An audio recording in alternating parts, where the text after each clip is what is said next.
দর্শক, ঘূর্ণিঝড় রেমালের সর্বশেষ পরিস্থিতি জানতে সরাসরি চলে যাচ্ছি মোংলায়। সেখানে রয়েছেন সহকর্মী আবুল হাসান।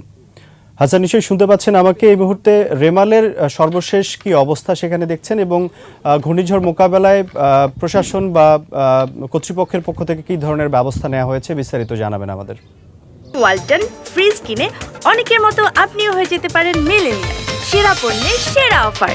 ঘূর্ণিঝড় বঙ্গোপসাগরের যে নিম্নচাপটি সেটি এখন এই মুহূর্তে মোংলা বন্দর থেকে 475 কিলোমিটার দক্ষিণে অবস্থান করছে।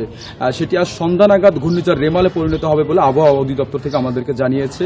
এদিকে মোংলা সমুদ্র বন্দরে কিন্তু এরই মধ্যে 3 নম্বর সতর্ক সংকেত জারি করেছে আবহাওয়া অধিদপ্তর।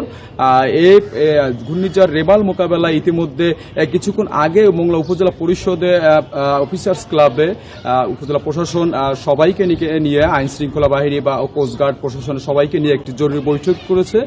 সেখানে 103টি আশ্রয় কেন্দ্র এবং 1600 স্বেচ্ছাসেবককে তারা প্রস্তুত রেখেছে। ওদিকে মোংলা বন্দরেও একটি জরুরি বৈঠক হয়েছে, সেখানে একটি কন্ট্রোল রুমও খোলা হয়েছে।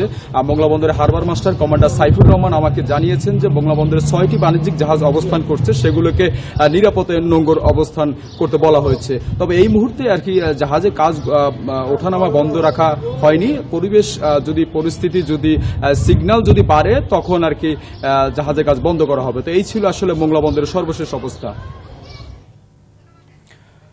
আবুল হাসান, ধন্যবাদ আপনাকে। দর্শক, মোংলা থেকে সরাসরি যুক্ত হয়েছিলেন সহকর্মী আবুল হাসান। ওয়ালটন ফ্রিজ কিনে অনেকের মতো আপনিও হয়ে যেতে পারেন মিলেনিয়াল। সেরা পণ্যের সেরা অফার।